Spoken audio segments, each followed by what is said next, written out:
In the next lecture on probability distribution. In previous lectures, we discussed the concept of discrete random variable and probability mass function, continuous random variable and probability density function, and problems based on these topics, as well as we discussed the problem based on the normalization of the probability density function also. In today's lecture, we are going to deal with the mathematical expectation of a probability distribution. The word comes expectation, which is nothing but we are expected to calculate the mean of x. Okay, and one very important idea is when we go on calculate the mean, the value which we will get, it not necessarily the value of it is a value of x. Is it? We will discuss with this simple example that will clearly come to know you. Now we will discuss one example on the mathematical expectation, and then we will go for its definition. Okay, so I am just going to toss two fair coins for 20 times. Okay, when we toss two fair coins, our sample space is HH, HT, TH and TT, which is well known for us. Now I am just defining one random variable, capital X, denote number of tails appear. Okay, number of tails appear. Fine. Now what are the possible values of X? 0, 1 or 2.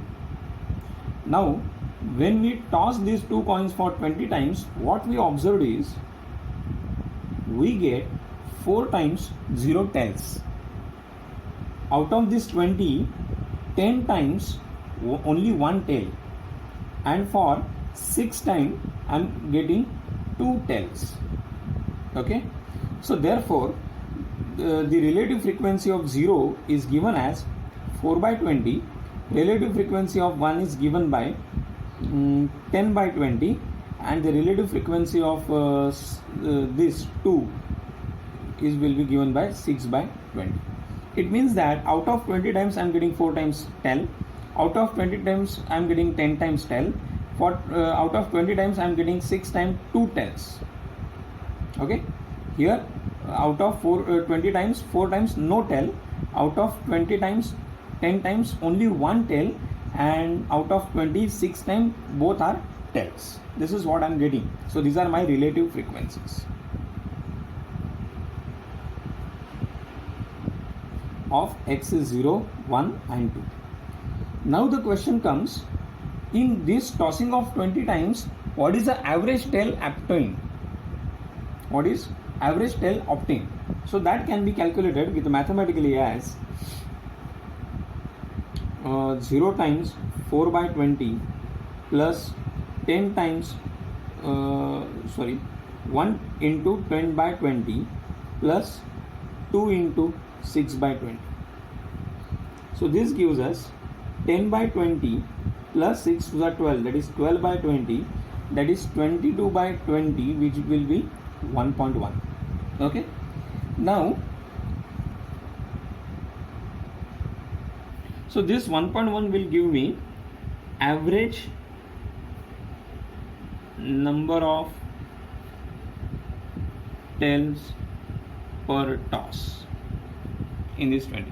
Okay, now when I increase this number of tosses, here I am repeating the experiment for 20 times. If I perform this for large number of times, then the relative frequencies of 0, 1 and 2, which are nothing but 4 by 20, 10 by 20 and 6 by 20, converge to the probability of X is equal to small x.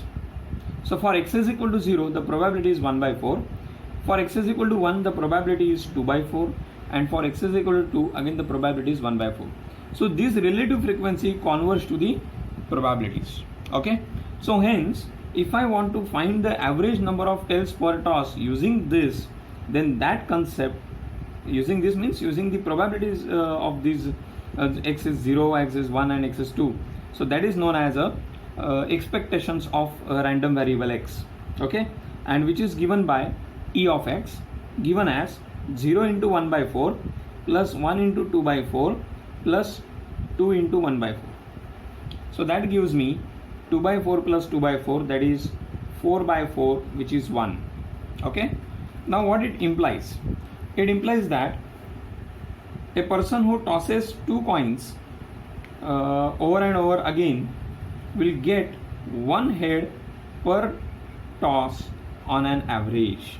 So that is the idea, or say that is the conclusion of the mathematical expectation. So when a person tosses 2 fair coins again and again, then he will get 1 tail per toss. Are you clear with this? So this is the meaning of mathematical expectation. Now we would like to define this mathematical expectation first for discrete random variable and then for continuous random variable.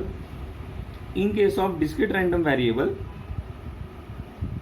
my capital X is a discrete random variable which takes the value x1, x2 and so on, xn and so on like this, along with the probabilities p1, p2 and so on pn. Then it is E of x, that is my mathematical expectation, given by summation xi pi for all I, that is x1 into p1 plus x2 into p2 plus and so on plus xn into pn plus and so on. Okay. Now if my capital X is a random variable which is a continuous random variable and f of x is probability density function, then E of x is given by E of x is equal to integration from minus infinity to plus infinity x into f of x dx. Now the limits of this integral can be restricted based on the range of f of x. Okay, so these are the formulation for mathematical expectation in case of discrete and in case of the continuous random variable. Now in the next session we will discuss the problem based on the mathematical expectation. In one lecture I will discuss the problem based on the discrete random variable, and in another lecture I will discuss the problems on the continuous random variable. Thank you everyone.